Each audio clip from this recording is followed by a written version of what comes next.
an increasing number of people these days want to interact with multiple chains, sometimes simultaneously, sometimes even doing completing sort of journeys that actually involve using multiple chains in short succession.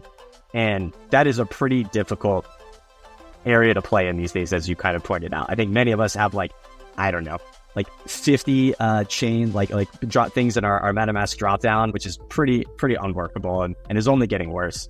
The idea of chain abstraction is to, simplify that from the user perspective.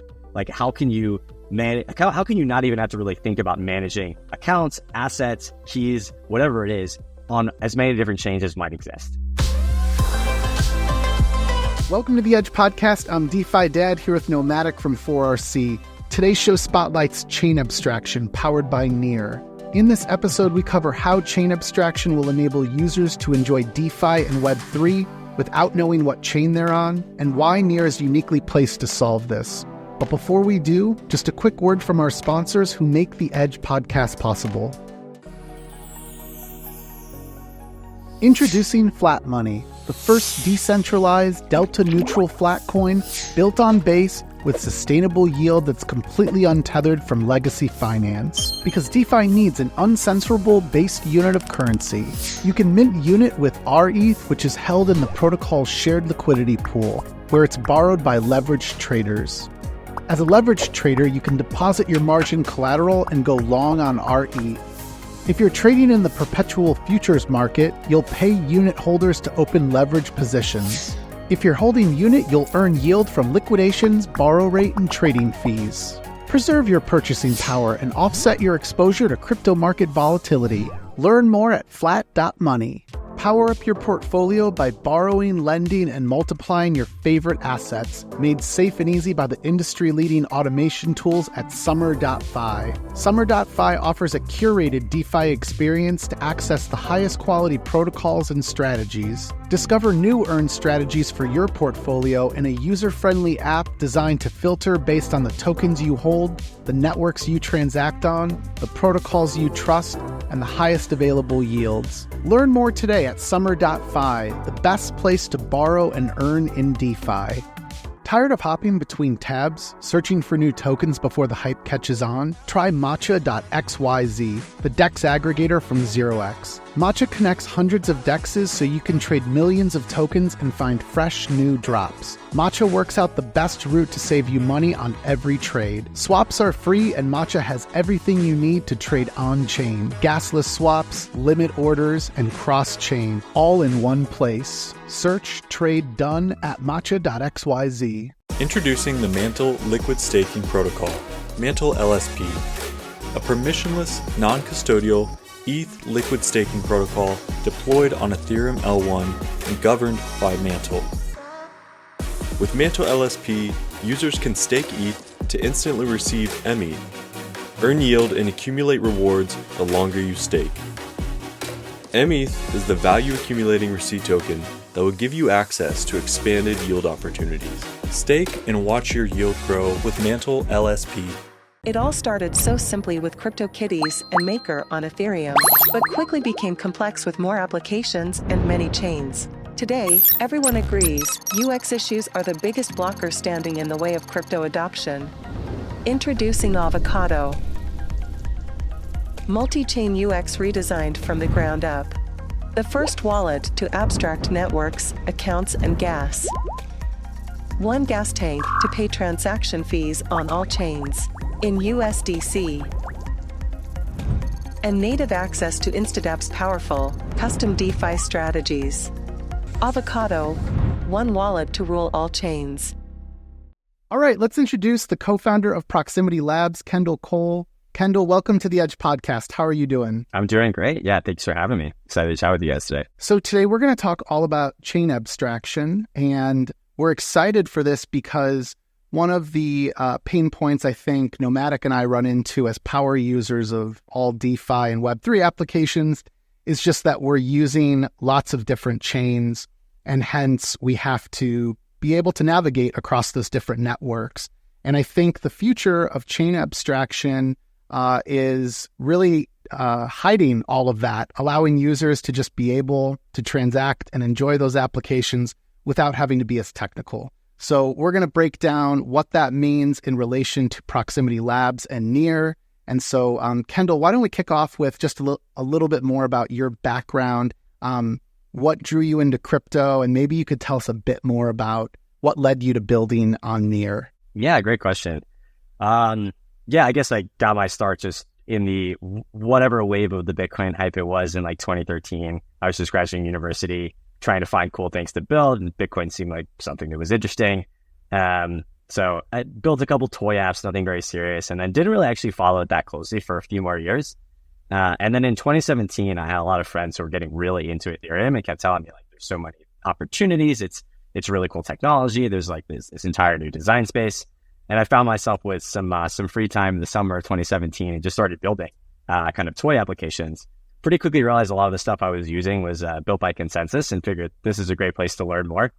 So fortunately, I was in London at the time and they had just opened an office. So I was able to join up there and start working on some Ethereum developer tooling and consensus. Did that for a few years, really got to drink from the fire hose, which was great. At that point, it was like clear I was never going to leave the space. And then in 2019, I met some of the Near co-founders in Paris. Actually, they're at Paris, kind of just pitching this new blockchain. And I was like, oh, who would ever build another L1? Ethereum's got everything you need. But they were making some really great points. Like they were very focused on the user experience and also developer experience. And they had a lot of the ideas that ended up becoming pretty popular in the Ethereum community. The idea of like smart contract accounts, the way you could handle key management in a really flexible way, sharding, which is at the time was a hot topic in Ethereum. They were implementing and they wanted to launch with that from day one. And so I thought that was pretty compelling. Ended up joining them in 2019, about a year before mainnet launched. Interesting time for sure. But launched mainnet, got some early people excited, realized there was a lot more work to do to build out the ecosystem. So a few of me and the earlier guys, we decided to set up a new company, which was Proximity, to really focus on like supporting teams that are building DeFi applications. We thought that was just a critical sort of prerequisite for a lot of what making it a successful L1 ecosystem needed. I've kind of been, doing some degree of that ever since. Now we've been a lot more focused on this idea of chain abstraction and really supporting in taking to market some of the products that a lot of the Near core teams have building. We'll touch on a few of those today, but really laser focused on chain abstraction now and kind of doing the same thing we did in the early days with the DeFi ecosystem, but for more of this like multi-chain world and really chain abstracted kind of chain agnostic world. Maybe just before we hop into chain abstraction and kind of like, what is it? Can you just explain more like the relationship between, I guess, Proximity Labs and your major focus of Proximity Labs and what you're working on? Yeah, it's a good question. Yeah, so we basically were just an independent entity within the Near ecosystem, but because of our relationships, we collaborate very closely with, primarily the Near Foundation, Pagoda, which is one of the core dev teams, Aurora, and then a lot of the different ecosystem teams that are building, like whether that's Sweatcoin, RETH, and Burrow. There's a bunch, Sheer Wallet.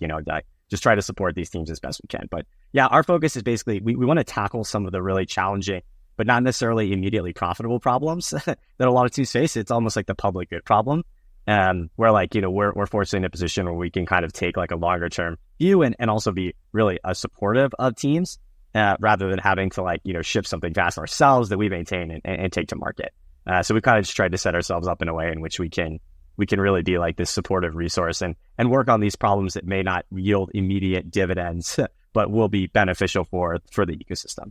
I've seen Near really leaning into the AI narrative, and I feel like it's almost becoming like crystallized, like Near is AI chain and, Near token is AI token in some respects. But I've also seen chain abstraction becoming a lot more prominent. And I think like we should just break this down. Like, what is it in your words, Kendall? And then what does it unlock?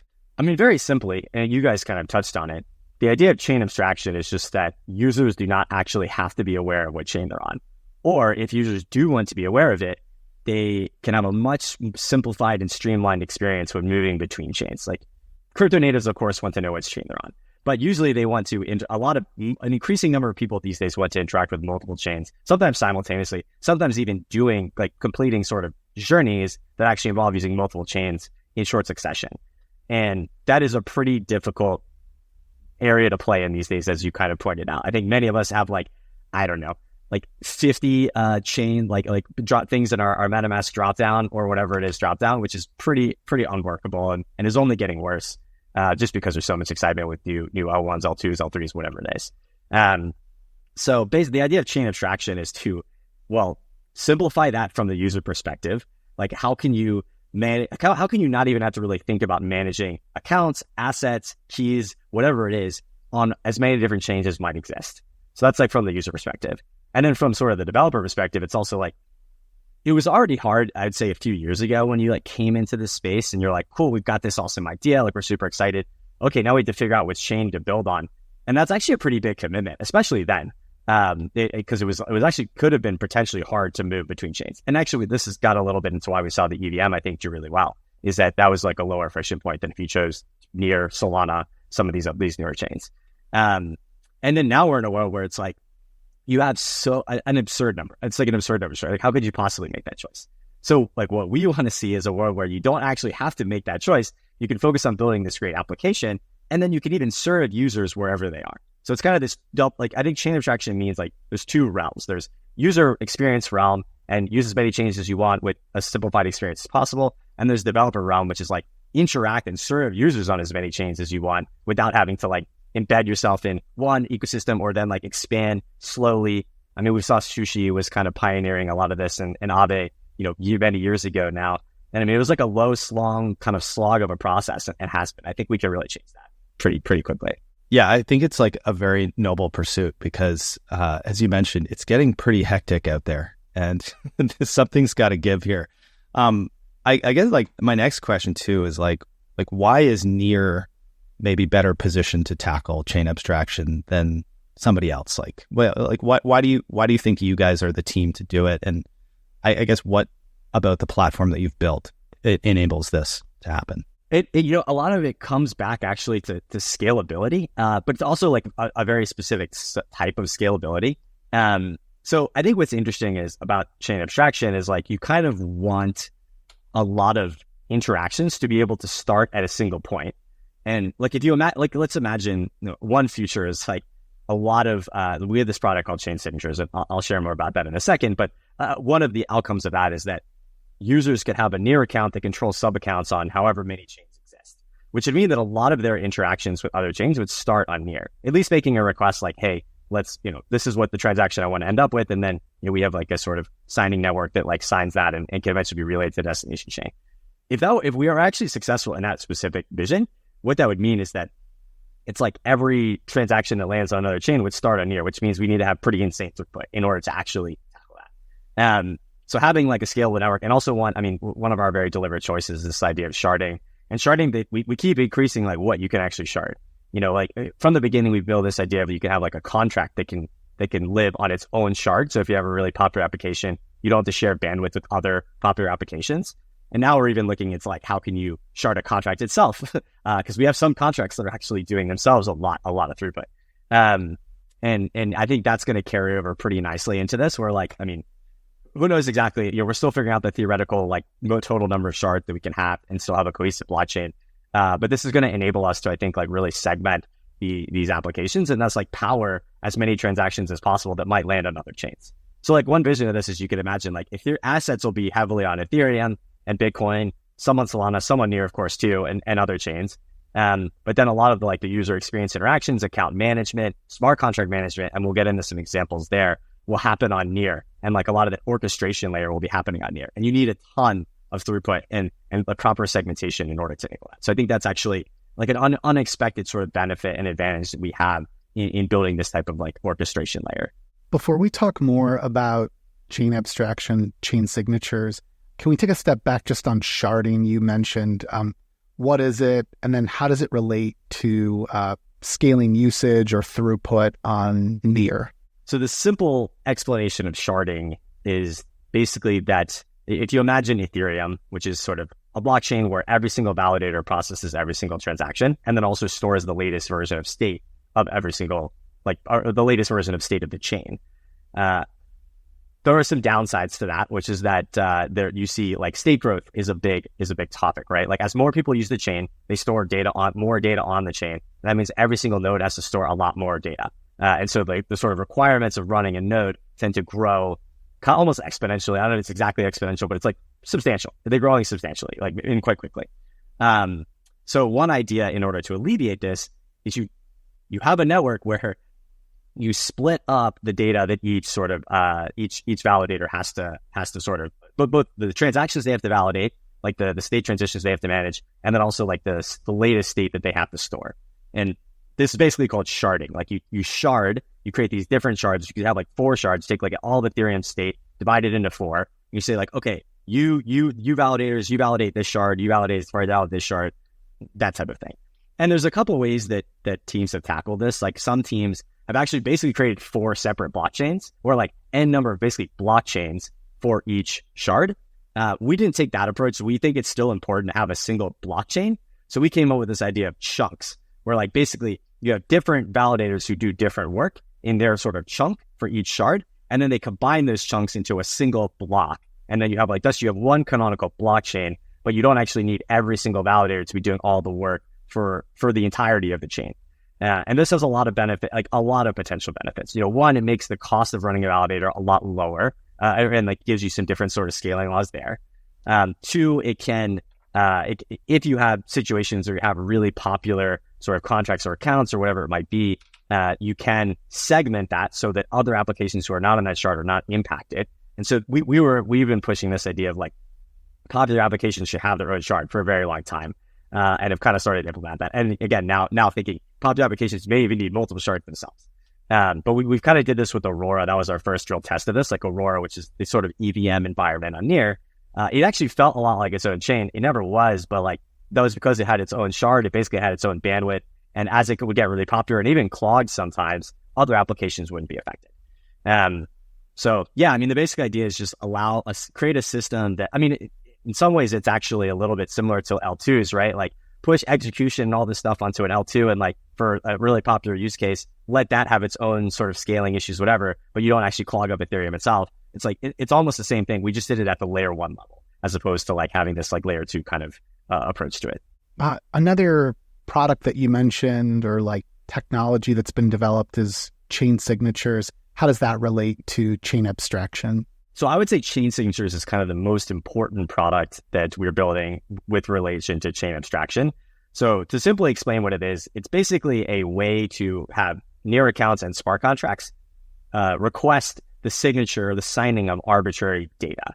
And so to get more specific and give some examples, like imagine you're a user who has a Near account and you want to use that Near account to sign a transaction for Ethereum. Well, that's a little bit complicated to do with the way blockchains typically work. So what we did in order to enable that is we are creating a initially separate MPC network, but one that might eventually actually reflect a lot of the Near validator set. And so to take a step back and explain what MPC is, this idea of multi-party computation, it's basically this idea that you can have almost like one private key that's sort of sharded itself, split up amongst a bunch of different parties. And those different parties, as long as they meet a certain threshold, can sort of combine to recreate a given public key, but without actually all having or any individual one of them having access to that underlying private key.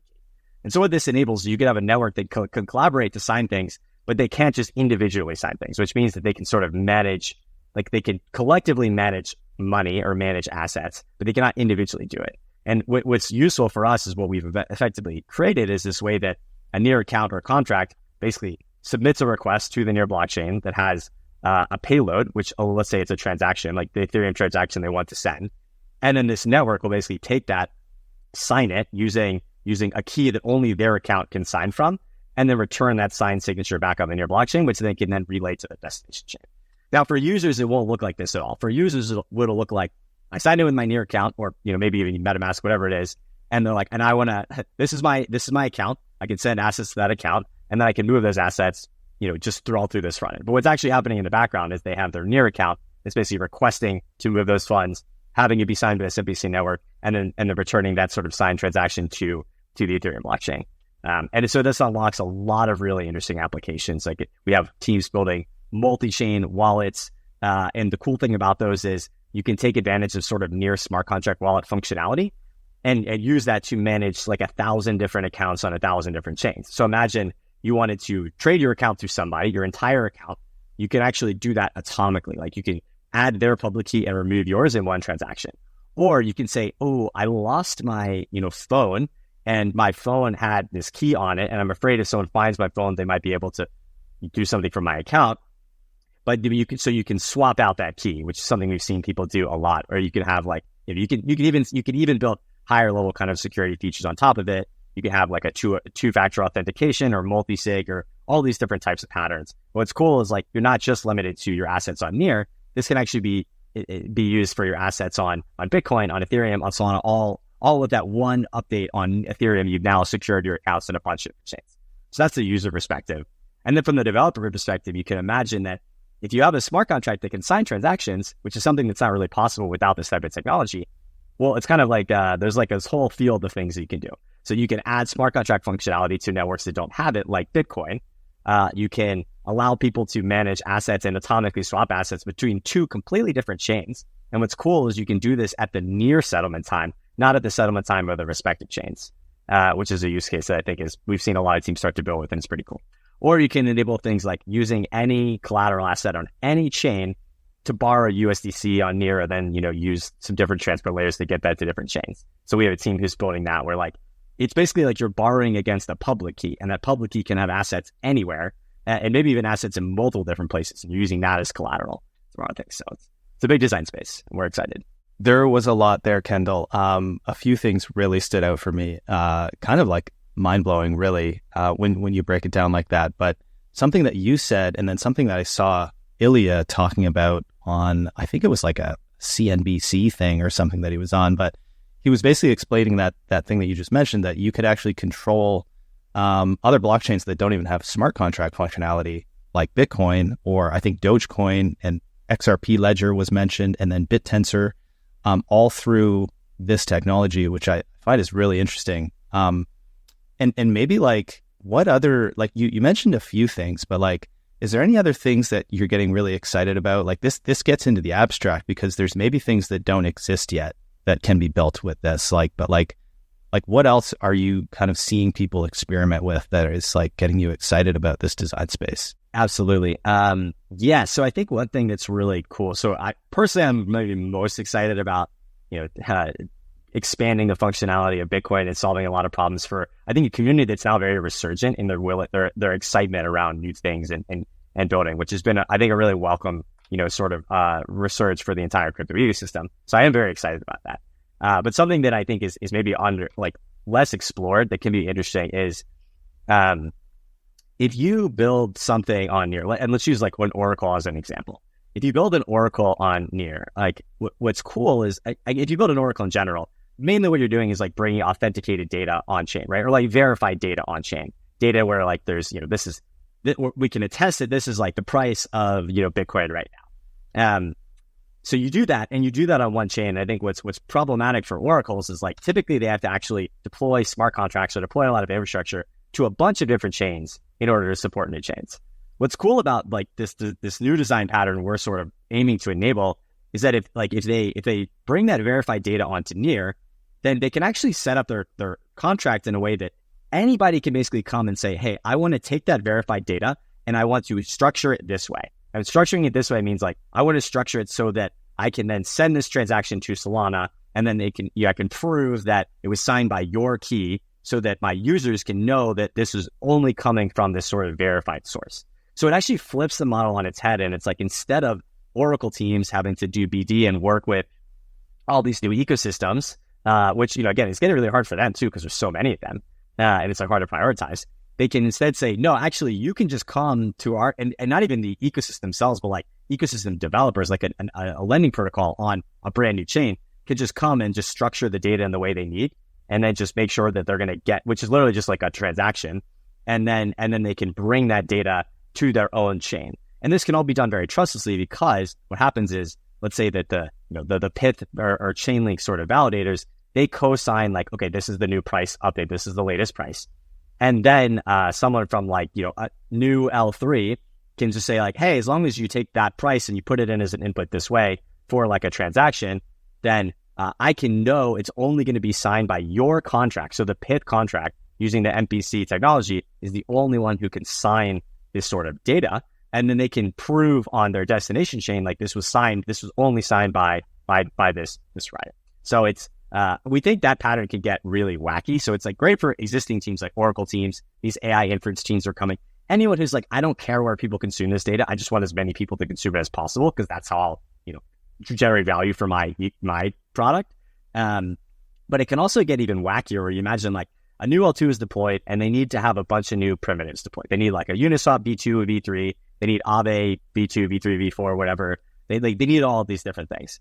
You could imagine it like Uniswap could actually take their smart contract bytecode, store it in state on Near, and then have a function where someone can basically put in like a new chain ID for like a new L2 or L3, generate a signature, and then they've got a deployment transaction they can relay like themselves to this chain that'll be as though Uniswap has deployed their smart contract to this chain. So you could basically have like all the primitives and the teams who are actually building these primitives set this up on Near, and then it could be like a one click. All of a sudden you launch a new L2 or L3 and you have all the primitives deployed, and all this happens trustlessly and in a very like a verifiable way, which is could be really, really wacky. So like that whole space is, I mean, we haven't even begun to scratch the surface of some of the potential there. Wow. Yeah, very powerful. And one of the things I've been kind of sitting here thinking about as you've been discussing this is maybe like, what does this mean to some of the other, I'm going to try to say this word, interoperability protocols like Wormhole, Axelar, Layer 0, Hyperlane, Omni Network. There's a ton of them, right, that are all working to solve the UX liquidity fragmentation issue. Is any part of what they're building being used under the hood? Like, are you piggybacking on any of this infra that already exists, or is this all net new? So to clarify a little bit about chain signatures, this is something that comes up a lot. Chain signatures is designed to do one thing: take a payload from a Near account or smart contract, sign it in a way that only that account or smart contract can sign it, and then return it. That's it. So it is nothing. It doesn't bring itself any awareness of other chain state or data or transitions or whatever it is to Near. So there are a lot of applications where that knowledge is really, really valuable. And so we expect, and are already seeing this a bit, that teams will want like to work with message passing layers like a Wormhole, like a Layer 0, like an Axelar, in order to bring that information, whether it's a Near or about Near, to other chains. And so, yeah, I think we'll likely see sort of products that interact with both of these technologies in some cases. In other cases, we do have we have a couple teams building similar. We have a really popular Ethereum light client on Near that powered the Rainbow Bridge, which has kind of been for a while, our canonical bridge until some of the really great third-party ones deployed on Near. And we have like similar teams building this for Bitcoin and for a lot of like the major networks. So some teams will be able to just use that information in lieu of maybe what they would have previously used like a Wormhole for. But again, I mean, the other problem is like there are so many new chains that are popping up. They're like, we're not going to have a light client on Near for every single chain or anywhere close to it, and especially not for like L2s or L3s. So I actually expect that we will see a lot of really cool products that combine both like some of the functionality from these like message passing layers like the Wormhole, Axelar, Layer 0s, and chain signatures in order to create some unique use cases. Kendall, where are we in the development timeline then for chain abstraction? Like, as users, like, when do you expect that we'll start to like see wallets or products that we're using and we're enjoying all of the benefits of abstracting away all that complexity? Yeah, I think we're going to start to see it. I think we're already starting to see it in small doses. For us, the goal is to have the first version of chain signatures mainnet live, June. I'd say sometime in June. I don't know about early or late yet, but sometime in June. And we will have some wallet teams kind of ready on day one that I think will be giving some sneak peeks into what this is going to look like. I think it will certainly take longer, and it's hard to say how long, for this to be something that is like the norm for the experience, right? It's like, if you're willing to sort of adopt a new wallet, like get involved in the new wallet and like take on, whatever what sort of trade-off is, then you'll be able to experience some of these benefits pretty quickly. And I think there'll be we'll probably see hybrid cases where like you'll be able to use MetaMask or your existing wallet and take advantage of some of like the multi-chain dexes and things that are being built using this tech. And there's a lot of these, right? Socket's doing some stuff. There's like a lot of these teams. So you'll be able to take advantage of that probably in the next quarter or two. But I think for it to become very pervasive and like have a lot of this, integrated in the most popular wallets, and, like very, very broadly available. Like, I think we're probably looking at, really 2025. I mean, we'll see a lot of standards that'll get combined. The Ethereum community's been shipping a lot of really interesting stuff with like 4337, 3074, whatever it was that I'm not even in the loop for what Vitalik was talking about in the last day or two, but I know there's some excitement there. So, I think it's probably 2025 before we see this be really, really pervasive. But these opportunities are available pretty much today, and especially over the next 3 months. Like, if you want to seek this out and find these simplified experiences, they will exist. Kendall, any wallets or like DeFi protocols you'd recommend following that we could expect to be examples of where we can enjoy chain abstraction soon? Absolutely. I think two in particular, I would definitely check out Here Wallet and their product called Hot, which is like a Telegram wallet. They've gotten a lot of traction recently. They've been a big proponent of these ideas, and they're trying to have like the simplest experience, like open this Telegram bot, you immediately have a wallet, don't have to explicitly manage your keys, and then they're adding the ability to sign transactions from multiple chains. So that's a really good product to check out. Another one of my personal favorites is Mintbase.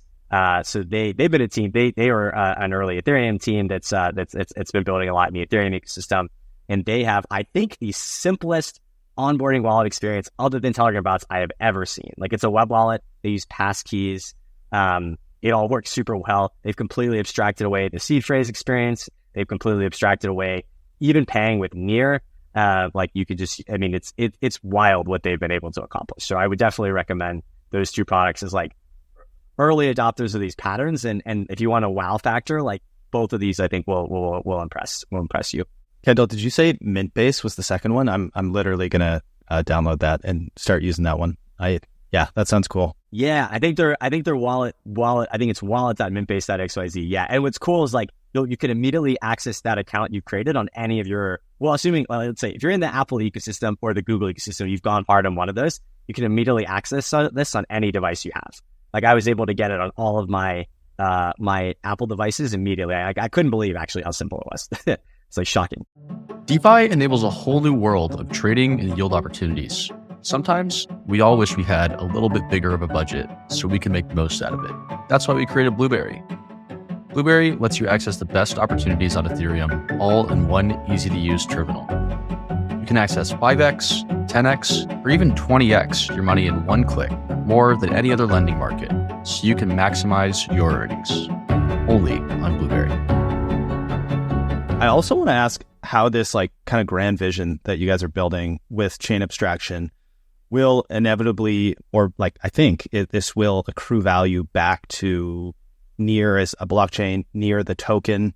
I know listeners will want to hear about the NGU technology aspect, not financial advice, of course. But yeah, how does this ultimately, bring things back to Near? Wait. You have to, before you answer that, Kendall, you have to explain to listeners, what does NGU stand for? I didn't know this until today, but what is the dad joke that you just made there? Oh yeah, that's the number go up technology. I thought that was pretty pervasive amongst crypto degens. It's my only technical term that I know. So we are always early adopters of NGU tech here at the Edge Podcast. But anyways, Kendall, sorry, you can answer the question now. Yeah. So basically, each chain signature request is a Near transaction. So initially, for us, it's actually pretty simple. It's if we're very successful at getting adoption of this technology, and we can create both, I think, way improved user experiences, and then also like enable net new applications, we're going to see, some multiple of the number of Near transactions. And that directly will accrue value back to the network. So that's kind of the like obvious sort of path. And I think like probably the less obvious paths are that like the most important thing for any blockchain ecosystem is that you have the best developers building on it and building applications that users want to use. I think, we've seen that in Ethereum, right? They cultivated an insane amount of talent, and they've been very successful because of that. I think Solana has done a really good job recently, and like, I think it's clear that is very much the end goal. And I think what's really cool about this tech for us is that it's kind of like, if you build on Near, you can serve users anywhere, which is great, right? We don't even have to like compete the same way against other L1s, and we're not even saying like don't build there. We're saying like, absolutely build there. But if you want to build there and other places without having to redeploy and create the same user experience, then we've got something really compelling to offer. So it's basically like every chain signature is a transaction. So that obviously has like very direct ways of value accrual. And then obviously cultivating talent is I think what always makes the biggest difference. And that's the real modes. So that's what, we of course want to continue to do that. Kendall, can we talk about just the state of growth for the Near ecosystem? I would love for you to share more on like, how does Near measure growth? I know, we often look to like TVL or trading volume, but I want to say that like there's been some metrics that I've seen shared through Twitter, and they weren't the usual TVL or volume types of numbers. So anyways, anything you can point to indicate some of the growth in the Near ecosystem? Yeah, absolutely. We still do care about TVL, right? I think like there's a lot of really good criticism over how limited of a metric it is, and that is true. But there is of course still some benefits there. Unfortunately, those numbers have been improving pretty rapidly. I think even more of a focus for us though, stablecoins, native stablecoins on Near has been a really big focus, and we've recently gotten back into like I think the top 10, including L1s and L2s for native stablecoins issued on Near, which has been really exciting, and like number 5 for Tether and up there for USDC. We do look at like the amount of end users. Like our focus always has been on users, and not even as much daily actives, although those numbers have looked really good for Near, but also like monthly active, because I think most people use blockchains on like a slightly less active basis, and so that's been a really big focus. And so a core part of that is how you separate out active accounts from active users. That's why a lot of our adoption has been on the mobile side, which is a little bit more reliable to kind of measure. And we've had some really successful applications there. And then some new numbers that I think we're really interested in as part of chain signatures, and it's not really live yet, so we haven't started to care too much about these yet, but there's this idea of total value secured.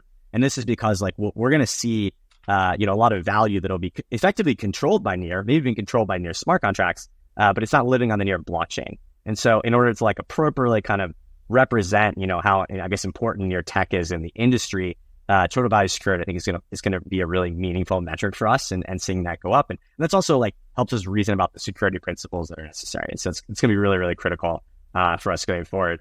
And then, certainly volume. Volume's also kind of a tricky one to get an accurate sense on, right? Because there's a lot of ways that it can be manipulated, is not even the right word, but gamed, I guess. But I think there's like a lasting volume, and also like a volume per account, right? It's like a small number of accounts doing a ton of volume for a short period of time is not actually that beneficial, but a large number of accounts doing like a medium amount of volume, that's probably like the best.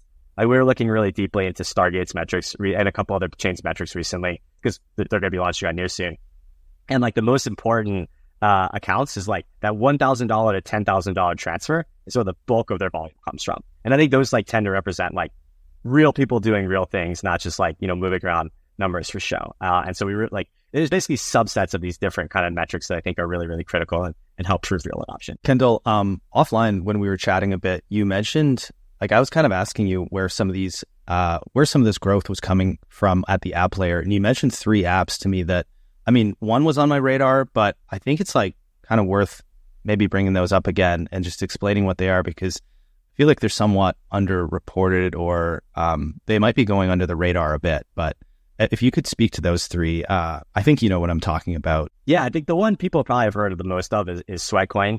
They've been live for a couple of years. They brought their like 100 million user base over to crypto and have been onboarding them like wildfire very consistently for a long time. So probably don't like that. That's probably the one that's like the most well known.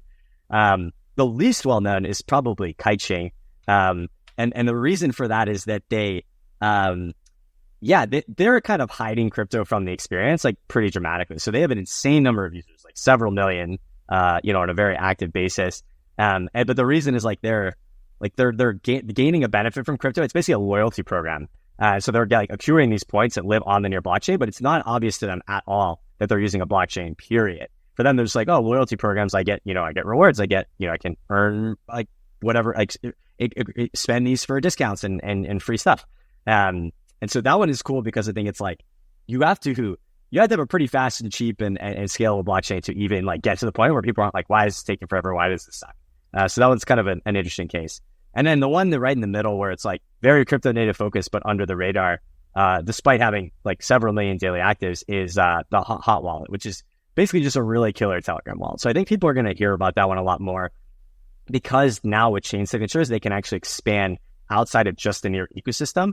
And so they're going to, we're going to, I think, see people using that to interact with Solana, using that to interact with a lot of the new layer 2s, Ethereum itself, even Bitcoin. And I think that's what's going to bring that on the radar of a lot more people, which we're super excited about. Kendall, depending on when people listen to this, I saw an announcement like just recently about Near fast finality layer. Looks like it was a collaboration between Nethermind and EigenLayer. Can you maybe tell us what that was about? Yeah, so the problem that is trying to solve is basically, if you want to build an application that spans multiple layer 2s, how quickly you can know that something is finalized, some state transition on another layer 2, like that has happened, is going to directly impact both what you can build and then also the experience of how that'll work. So yeah, basically we recognize that you have two different issues with finality with layer 2s. Like one is, technically you should either wait for like the validity proof to be posted, which can take a few minutes, or even, worst case, like wait for the fraud proof period to expire, which can be like days. But even if both of those things are really fast, then technically Ethereum finality is about 15 minutes, something like that, I believe. And you don't necessarily want to wait for that, right? If you're trying to have like a cross L2 type of experience. So this is actually I'll give Sriram credit for this. I think he was really pushing this idea of fast finality, where you could have EigenLayer AVS that'll basically check the state transition and then post like a soft finality proof saying like, okay, we attested to this is good. And then if when Ethereum finality hits, there's a discrepancy, then you have someone to hold accountable. Basically the Near team, took that to heart with Nethermind in particular. And the idea is like basically it's using Near DA as the storage layer for that state transition, so that you have like two different layers of like, okay, cool, state transition happens, it's posted to Near DA, and then the EigenLayer validators can like come back to that, like basically like get that, use that data to basically compute whether or not the state proof has happened, then post that on chain somewhere or on an L2 somewhere or in both of those places. And then if you do have any sort of like weird discrepancy period that happens, it's like you have this long-lived place on Near of where like that state transition is, so that there's like something people can basically easily verify, like, okay, this happened. Like there was a discrepancy in the state transition. EigenLayer validators, ABS operators should have caught it. They didn't. We can slash them because it's different from what happened on Ethereum. Kendall, then maybe you can just kind of like speak to what I see as like a pretty collaborative nature here between EigenLayer and Near. I mean, you're utilizing Near DA, it looks like, in this arrangement. I mean, EigenLayer has like their flagship product is EigenDA. Can you just kind of speak to that collaboration? Like it seems like there's no pressure to use EigenDA here. Am I seeing that correctly? It seems quite collaborative to me. Yeah, I mean, I think the EigenLayer team is very good at taking like the long-term approach, and like certainly they care a lot about EigenDA and making sure that product is successful, but also they built this really great, entirely different product that maybe powers that, but with the restaking layer. And so I think for them, it's at least the impression I got is that it's quite clear in their minds that like having really good ABSs running is going to generate the most value for EigenLayer as a whole. So like whether or not that's a competitive product, EigenDA or whatever it is, that's beneficial. So I think that's one part of it. Another part of it is, I mean, DA is really interesting, and we haven't seen this a lot yet, but really like the most important thing about DA is that it's reliable, right? That the data is in fact available. And like if costs are not prohibitive, then it's actually only value add to use multiple DA layers, right? Like, and especially ones that are secured in a different way. Like there's the only downside is cost. And Near DA is extremely cheap, and then EigenDA is likely to be very cheap as well, even Celestia. So we might see a world at some point where, actually the best practice is using multiple DA layers. So I think it feels very competitive right now because it's a very new market. And it's kind of, it's like a small market actually. So there's like several competitors and what's like a small market. But I think most of us are very bullish on that market growing a lot over time. And then I really do think redundancy is going to become a lot more interesting than it is right now, which I think will make these layers a little bit more collaborative than just purely competitive once that shakes out. And I know the EigenLayer team, like again, they're very forward looking, and I know they see this. Kendall, I think this is a great place for us to wrap up. So I want to remind our listeners that they can learn more about Proximity Labs by going to proximity.dev. They should learn more about the Near ecosystem by going to near.org. They should follow Proximity.FI. That's the Twitter handle for Proximity Labs. And then be sure to follow Kendall on Twitter as well, which is just Kendall C, but instead of the L's, it's two I's. And we'll put that all into our show notes. Kendall, so great to meet you. Really appreciate you dumbing down chain abstraction for us. I think this is one of the big unlocks for us onboarding that many more folks to crypto.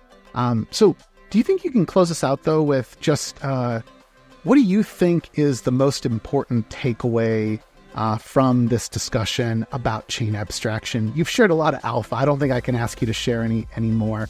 What do you think is like the main takeaway for folks that are evangelizing like the benefits of chain abstraction and what's coming? Yeah, so if you're a developer and you want to build applications that do not have to be embedded with the specific chain, or maybe even more importantly, can serve all chains, chain abstraction is something you should be getting very serious about. And we have we'd be very excited to work with you at Near and explain why chain signatures can solve a lot of those issues. If you're a user and you're frustrated with managing all of these different chains and all these different accounts, you should take a look at some of the wallets that are coming in your system, and maybe talk to your wallet provider and explain and tell them to talk to us, and we can help solve some of the problems for them. But yeah, I mean, the vision here is that you should not have to know which chain you're using, but you still can. And if you do want to know which chain you're using, moving between chains should be a very consistent, fast, cheap, seamless experience. That's what we're trying to enable. Thanks everyone for tuning in. If you're a talented founder or developer, please consider reaching out to our team at fourthrevolution.capital. And for future episodes of the Edge podcast, please check out our link tree at edge_pod.